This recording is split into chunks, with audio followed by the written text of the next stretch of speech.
kayaknya udah cukup dengan workshop di tahun ini. Jadi semester depan itu lebih kepada reinforcement ke prodi dalam hal kurikulum dan pembelajaran. Jadi rencananya kita akan undang. Ya sebenarnya clear banget di Permendikbud itu ya. Kalau dibilang nggak publikasi, tapi kan ada satu pasal yang menyatakan bahwa untuk yang master, kemudian yang doktor gitu ya, walaupun let's say mereka berpikir tidak ada kewajiban publikasi, tapi kan selama prosesnya itu kan diarahkan kepada publikasi gitu. Sehingga memang kalau kita ikuti prosesnya, mahasiswa ikut prosesnya, semuanya nggak karbitan, nggak semua instan gitu kan. Itu dia. Jadi mahasiswa itu sangat menghargai proses. Iya. Itu yang paling menjadi esensi penting. Sehingga kalau udah esensinya itu dipenuhi, ya secara nggak langsung kan outcomes-nya dapat. Sehingga terbentuk profil.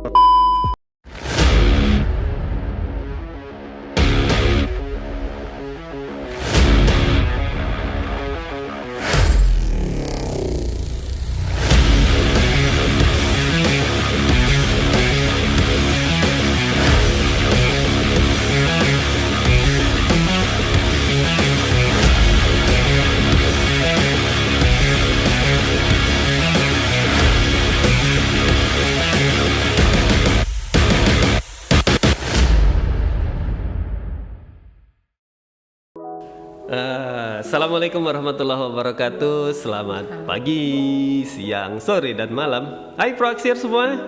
Ketemu lagi di Proaksir Podcast Series edisi kali ini kami jalan-jalan kembali. Kami bersilaturahim ke Link Up USU. Di sini terutama di ruang yang baru nih, cozy nih tempatnya nih ya, kayak rasa-rasa di hotel nih. Adem nih, keren lah. Bersama kita kali ini Bu Eli dari Link Up. Udah 2 kali nih Bu Eli nih ya Bu ya. Seru tuh. Apa kabar Bu? Alhamdulillah sehat ya. Harus tetap sehat.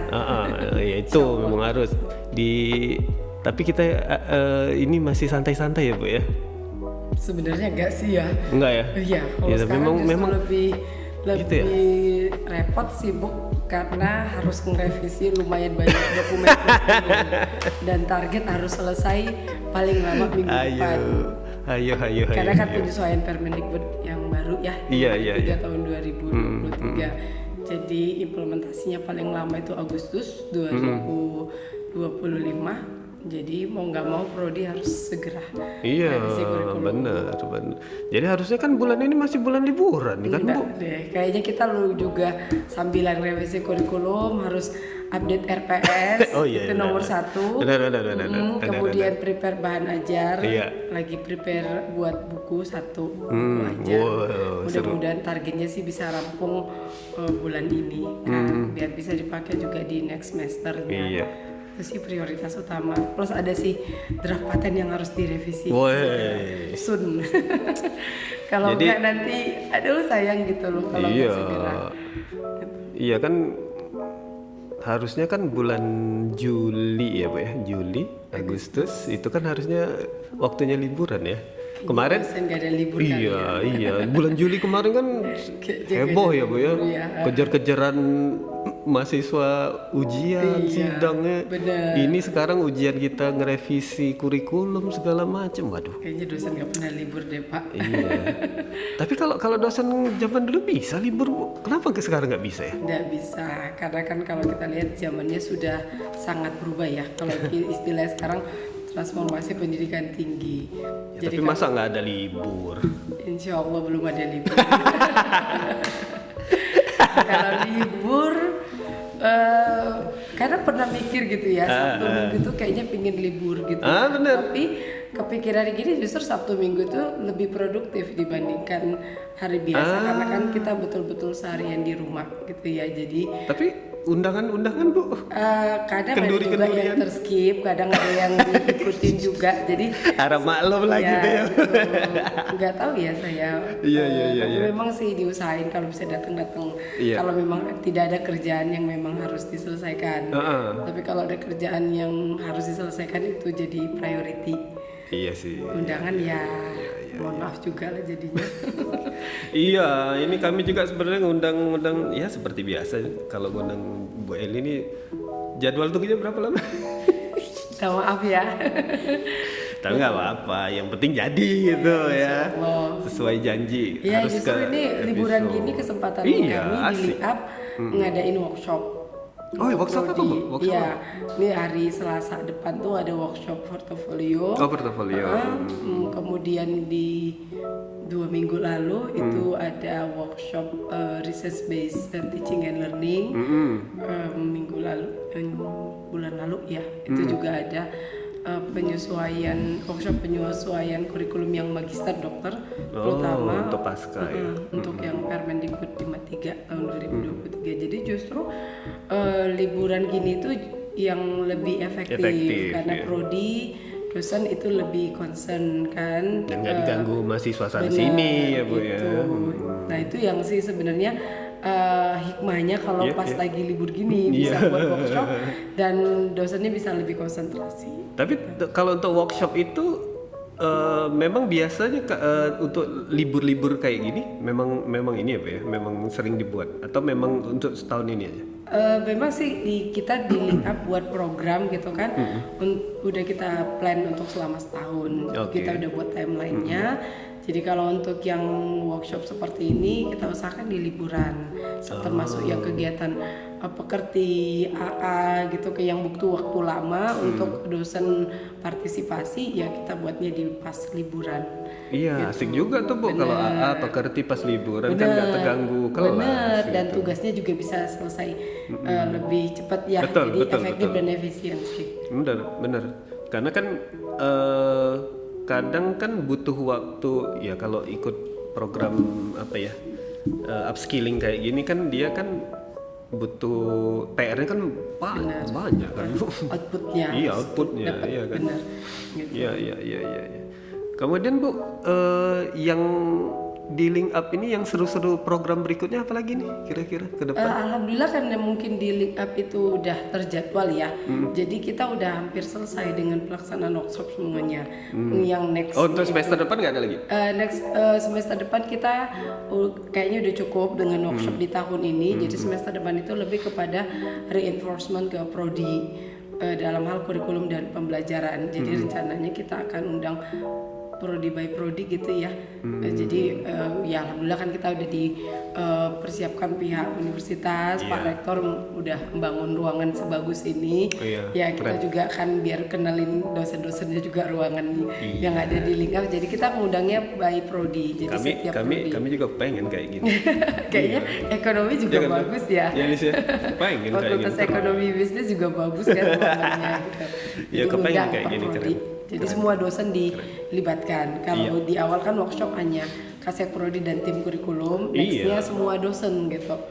Koordinator pasti ya, Bu? Iya, atau ini aja, semua dosen? Semua dosen rencananya. Jadi misalkan di prodi gitu, S1 akuntansi itu ada 30 dosen, semuanya kita undang. Biar penyamaan persepsi kan. Iya. Jadi betul-betul holistik lah. Karena kan selama ini mungkin ada keterbatasan juga di tim Kasek Prodi dan kurikulumnya kan.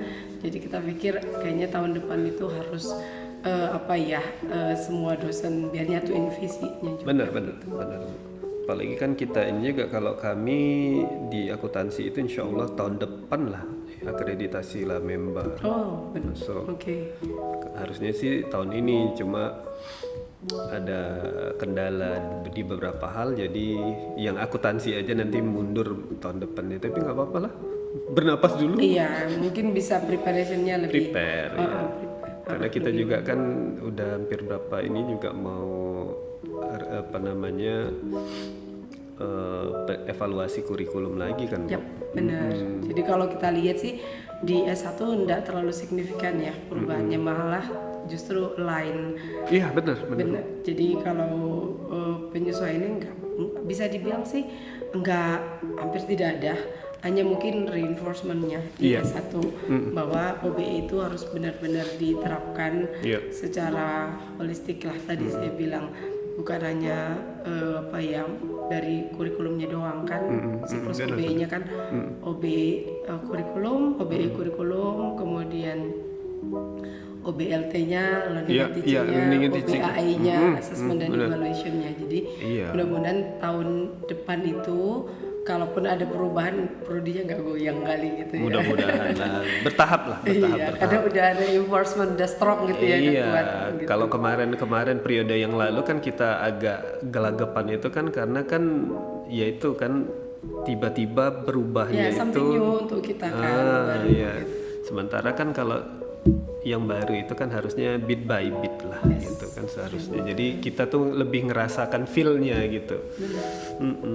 Tapi ngomong-ngomong kurikulum nih seru nih Bu Eli ya. Seru ya. Iya. Jadi tapi dicintai aja kalau nyusun kurikulum. Oh iya. Jangan dianggap beban. Sebenarnya sih sederhana kalau kita tahu prosesnya. Iya, kita benar. mau belajar sebenarnya sederhana, nggak ribet lah ya. Bener. Sebenarnya. Setuju Bu, setuju. Asik malah sebetulnya karena kan kita bisa juga apa ya menjelajah jauh ya Bu ya. Iya, menjelajah jauh gitu. Apalagi kan ini untuk mahasiswa juga ya. Tujuannya kan ujuk-ujuknya ke mahasiswa. Dan kualitas prodi juga. Benar. Kalau udah ngomongin mahasiswa pasti kan ngomongin generasi emasnya Indonesia. Generasi emas ya. Benar-benar. Gitu. Jadi mudah-mudahan nanti sesuai saran Bu Eli di di backstage tadi kita mudah-mudahan Prof Dwi nih ya, Prof boleh ya jadi tamu kami di Proaksi Podcast Series ini ngobrol-ngobrol. Bu, sebenarnya tadi Ibu sudah mention tentang tentang Permendikbud yang baru. Apa sih sebetulnya Bu poin-poin penting yang perbedaan dengan yang lama gitu? Ya. Yang sebelumnya maksudnya? Oke. Yang jadi 2000 sebenarnya kalau saya lihat di sini ruh OBE-nya lebih terasa ya di Permendikbud 53 tahun 2023 ini. Kemudian harmonisasi, sinkronisasi dan fleksibilitas mungkin itu 3 kata kunci yang bisa saya ungkapkan ya. Karena di Permendikbud yang baru ini emang kita sangat fleksibel mendesain kurikulum kita gitu ya. Sangat fleksibel. Itu penting. Dan itu disesuaikan dengan kondisi yang terjadi di perguruan tinggi saat ini, pendidikan tinggi saat ini gitu ya. Ya kita nggak bisa denial kayak penggunaan AI ya, artificial intelligence, kemudian kebutuhan untuk pembuatan tridharma seperti itu. Bener. Dan itu benar-benar sinkron dan harmonisasinya tuh terasa gitu. Jadi kalau saya bilang sih ruh OBE-nya tuh benar-benar dapat di Permendikbud yang baru ini. Tidak kaku gitu ya, karena memang di Permen sebelumnya itu saya bisa lihat ada kekakuan khususnya di di prodi yang kesehatan di Fakultas Kedokteran. Dalam hal desain pembelajaran kan seperti waktu penghitungan 1 SKS yang kalau perkuliahan harus tatap mukanya 1 SKS-nya 50 menit seperti itu kan, ada diikuti penuh mandiri dan terstruktur. Nah di S1 mungkin aman, tapi begitu udah masuk ke stage subspesialis dan spesialis ya, di SP1 yang spesialis, SP2-nya di subspesialis, begitu itu lihat di bentuk pembelajarannya gitu kan. Nah mereka pembagian jam kegiatannya itu agak susah gitu, karena kan agak kaku gitu ya, walaupun memang kita bilang misalkan praktikum 1 SKS 170 menit. Nah gimana define-nya itu kan tidak bisa dielaborasi, tapi justru dengan yang baru ini kita mendesain sendiri gitu ya, bisa kita breakdown bisa di define 170 menitnya itu ngapain gitu, clear ya. Jadi memang saya suka selalu bilang kalau OBE itu sangat religius. Iya, memang. Sangat religius. Kenapa? Memang menilai gitu ya. Menilai itu sangat objektif, sangat otentik. Jadi memang ruh OBE-nya sangat bisa kita rasa gitu. Kemudian ada lagi Bu kira-kira yang membedakan selain masalah fleksibilitas, atau mungkin dari segi, kan kemarin tuh rame tuh gonjang-ganjing skripsi, jumlah SKS gitu kan, ya. Terus ada beberapa yang bisa nggak perlu ini ya Bu ya, kalau nggak salah itu publikasi segala macam itu gimana? Ya sebenarnya clear banget di Permendikbud itu ya. kalau dibilang enggak publikasi, tapi kan ada satu pasal yang menyatakan bahwa untuk yang master kemudian yang doktor gitu ya, walaupun let's say mereka berpikir tidak ada kewajiban publikasi, tapi kan selama prosesnya itu kan diarahkan kepada publikasi gitu. Jadi ini yang suka salah paham Bu. Jadi bebannya itu tidak di ujung gitu. Ini kan banyak orang bertahap. Yes, prosesnya itu yang sebenarnya harus kita lewati sehingga nanti outputnya kan namanya outcome based education ya itu dapat gitu. Berarti nggak hilang, tapi dia dibuat di awal. Iya, di prosesnya itu pasti ngarahnya ke sana. Iya, gitu. rasanya kan nggak mungkin udah nyampe level S2, S3 nggak ada publikasi kan. Nah, ngapain gitu. Yes. Nah, yang kemudian yang bagian tadi Pak Samba sampaikan boleh jalur non skripsi, non disertasi. Ya memang sih itu tadi fleksibilitasnya tadi ya. Sebenarnya tidak menyulitkan ataupun memudahkan, tapi sesuai dengan standarnya gitu. Jadi kalau misalnya kita meniadakan skripsi, mahasiswanya mungkin lebih suka buat paten katakan atau buat bentuk yang lain gitu ya, atau buat artikel gitu kan, tapi kan bukan semata-mata udah publish aja di artikel di jurnal mana gitu kan, tidak, tetap ada standarnya, tetap ada rulesnya. Jadi kalau maunya kita non skripsi katakan di mahasiswa S1, kompetensinya setidaknya harus setara dengan skripsi gitu. Jadi di USU sendiri pun udah prepare untuk itu, sudah ada di drafting terkait dengan tugas akhir yang non skripsi, dan itu saya rasa jadi panduan yang jelas untuk si S1, mahasiswa S1, S2, S3 berjalan sesuai dengan path-nya seperti itu. Jadi sebenarnya tidak tidak digampangkan atau tidak dimudahkan, tapi kita jalan sesuai dengan standar. Dan juga nggak dipersulit kan? Yes, right gitu. Jadi dia memang sesuai dengan standarnya aja gitu. Jadi memang luar biasa ya fleksibilitasnya itu.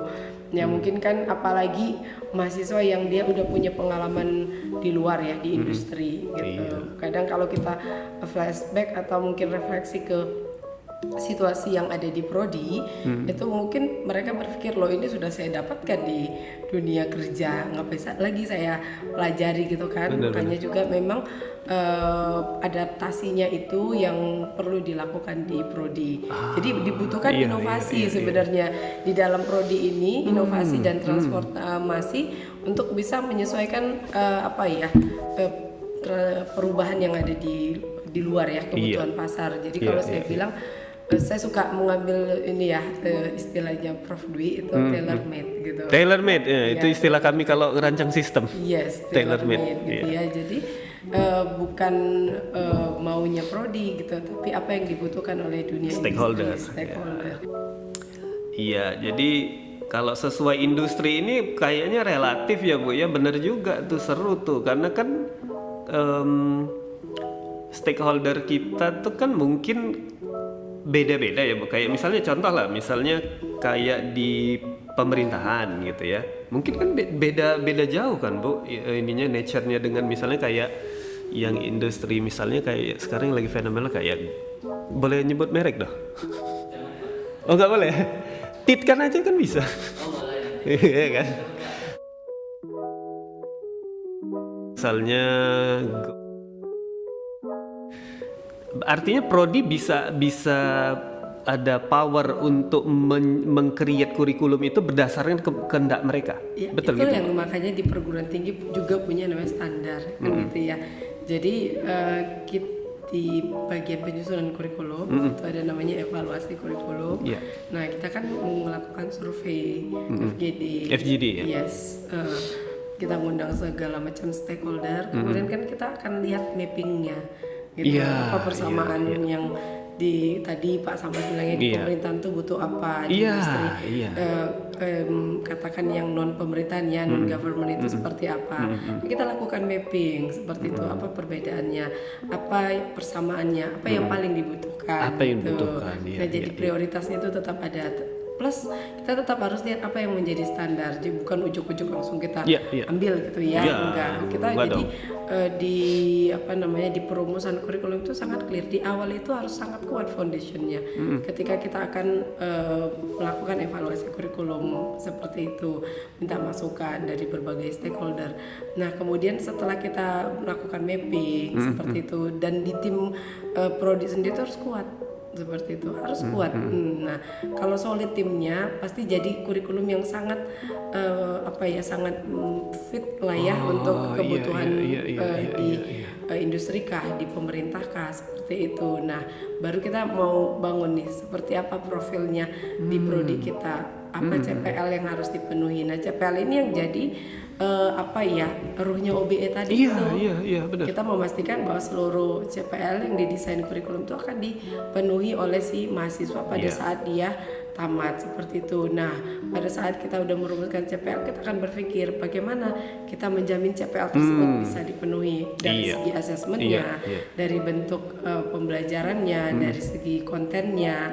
That's why kalau di OBE itu kan sangat align gitu ya, sangat selaras semuanya itu. Integrated ya? Yes, keempat unsur tersebut. Nah, jadi makanya dari awal saya bilang kalau bicara tentang OBE, ya OBE ini sangat religius gitu. Oh iya pasti. Dan sangat clear, transparan. Clear gitu. Jadi kalau si mahasiswa itu tahu prosesnya, gak akan ada lagi mahasiswa yang di ujung nanya kenapa saya dapat nilai B aja nanya. Benar. Saya dapat A, tapi dia tahu, oh iya kenapa saya harus dapat B gitu. Benar. Kenapa nggak dapat A gitu.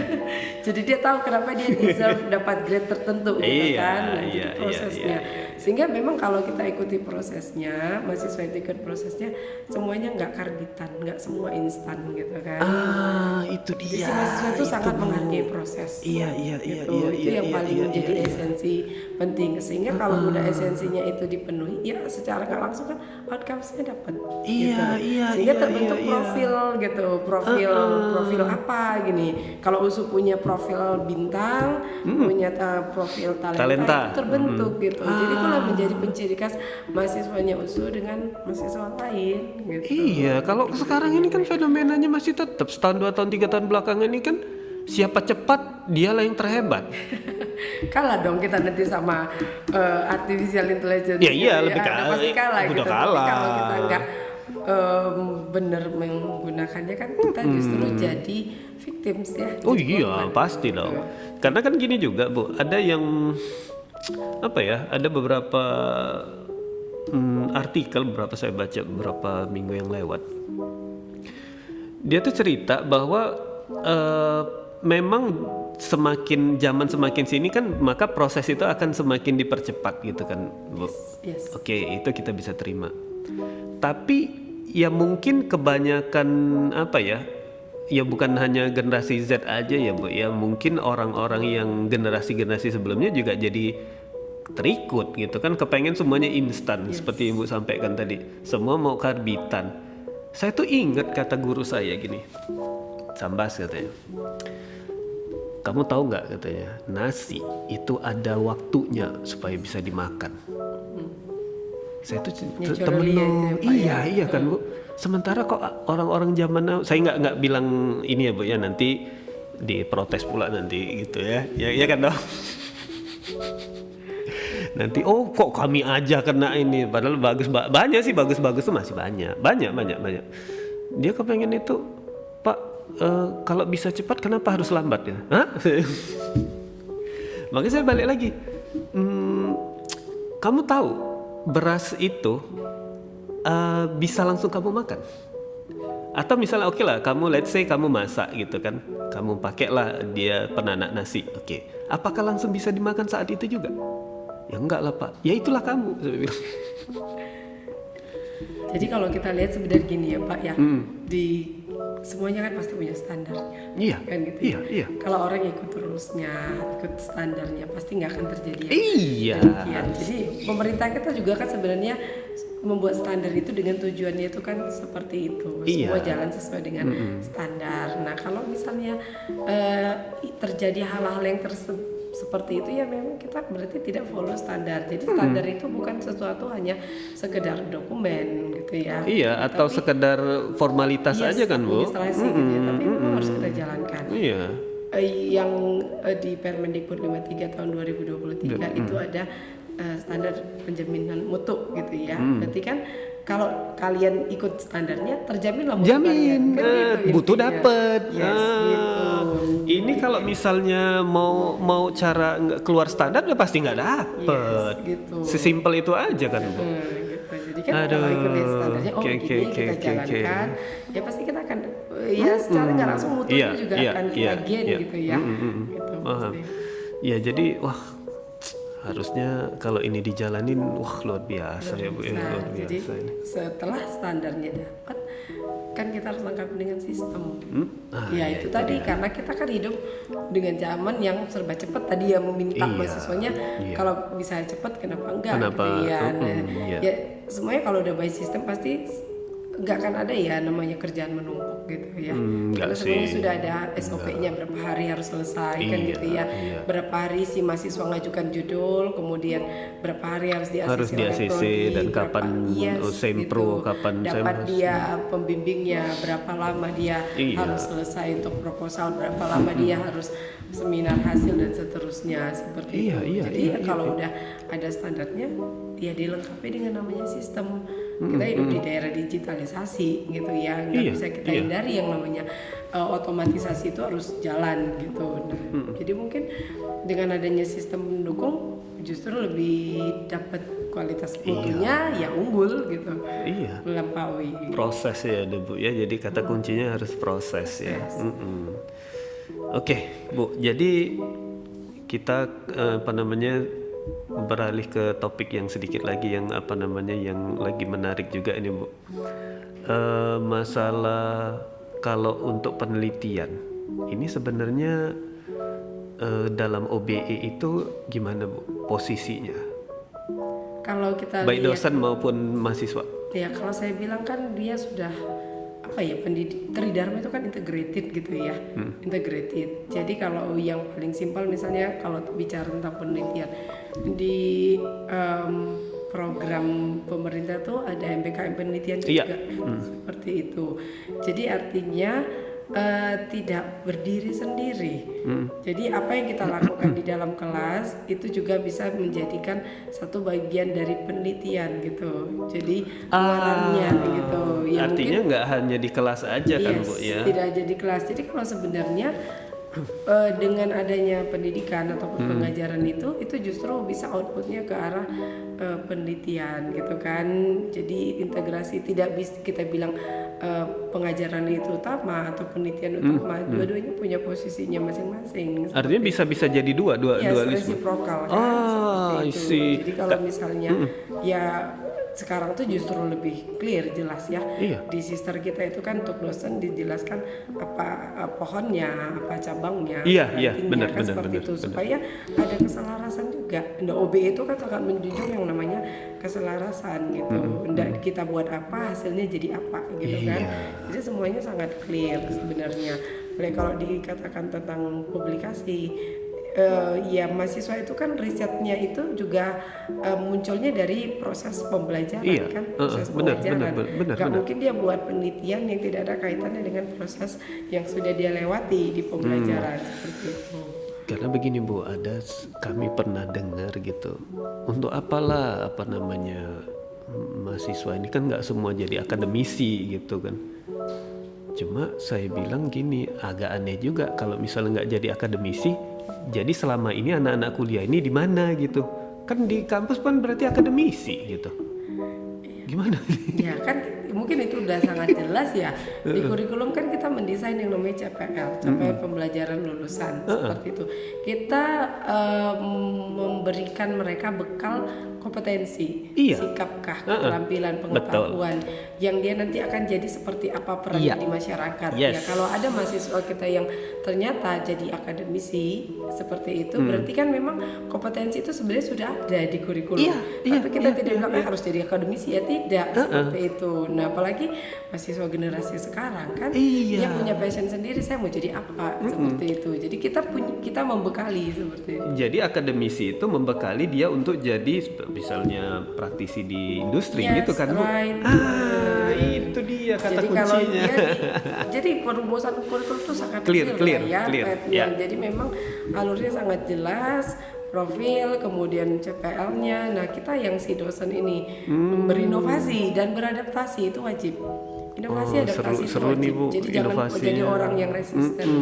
Kita nggak selalu super benar gitu ya. Kita super benar, bahkan kita kadang bisa belajar dari mahasiswa. Iya. Gitu. Tapi resisten sekarang juga gimana ya Bu? Ya modelnya kayak fenomenanya kalau dulu kan ini menolak terang-terangan gitu ya. Kalau sekarang menolaknya beda gitu. Menolaknya jalanin aja dulu. Nanti kan ini sendiri gitu. Saya bilang kok gitu. Saya bilang ini ikhlas atau enggak nih gitu. Iya, tapi yakinlah Pak kalau sudah ada standarnya, udah ada sistemnya, pasti mau Jalan ya Bu kan, ya. Jalan ya alhamdulillah. Karena kalau kita lihat kayak sistem pertama kali itu kan pada saat pengisian BK, Oh iya. wah, biasa Seru. tornadonya gitu ya. Woi. Tapi by the time kan akhirnya sudah ikut Udah nih, terbiasa. flow. Iya, Iya. kan go with the flow akhirnya kan. Aduh seru nih Bu. Sebenarnya kepengen ngobrol masalah inovasi lagi nih Bu. Tapi mungkin kita sambung ke seri berikutnya ya Bu. Seru nih inovasi nih. Nah karena poinnya kayaknya di situ ya Bu ya. Yes, right. Karena kan prodi itu memang di di trigger untuk buat inovasi gitu ya Bu. right. Dan butuh orang-orang kreatif kalau gitu dong. Betul. Iya. Aduh, ya. Seru nih hari ini dengan Bu Eli nih. Memang nggak cukup dong. 1 jam, setengah jam janganlah ya. 1 jam nanti sekali-sekali kita buat itu. Aduh ya. Baik, terima kasih banyak Bu Eli untuk hari ini ya. Nanti kami ngobrol lagi. Nanti insya Allah nanti seneng nih ngobrol-ngobrol sama teman-teman di Link Up ini. Banyak insight baru gitu ya. Ternyata masalah kurikulum pengajaran nggak serigid dan nggak sehoror kayak yang kita dengar ya Bu ya. Benar, mengasihkan sebenarnya. Ya, udahlah kalau gitu. Ya Bu, nanti kita ngobrol lagi. Nanti insya Allah kami ngundang juga nanti Prof Dwi ya Bu. Mungkin boleh berdua kali ya. Ya Bu. Nah kalau berdua 1 jam ya. Iya. Ya Lis ya. Bisa Sejam ya, boleh ya. Sejam. Ya sejam nih, ya, seru nih. Tapi kalau bisa mumpung pas libur-libur ini ya Bu ya. Boleh, nanti Iya, saya kan? tinggal jadwalkan mungkin dengan Prof Dwi-nya. Seru nih. Baik, dengan demikian kami pamit undur diri ya. Proaksir semuanya seru nih ya. Jadi mudah-mudahan dari obrolan kita hari ini kita dapat pencerahan bagaimana sebenarnya proses ya, semua intinya itu proses ya, proses. Jadi proses itu memang harus dilewati dan proses itu juga nggak terlalu nggak terlalu ribet ternyata ya. Sesuai standar. Ya standar, sesuai standar. Sudah ada standarnya semua, nggak mungkin melebihi standar ya Bu ya. Melebihi boleh, tapi yang dalam kategori positif. Iya positif, iya. Oke. Jangan lupa Proaksier semuanya like, subscribe ya. Ini seru nih. Nanti insya Allah kita akan ngobrol-ngobrol lagi mengenai ya kurikulum ya. Kemudian juga pengajaran gimana sih harusnya dosen, gimana mahasiswa tuh seharusnya gimana gitu. Gitu aja ya. Kami pamit undur diri ya, untuk semuanya. Terima kasih ya. Jangan lupa stay sharp, stay shine, stay cool. Bye. Yo.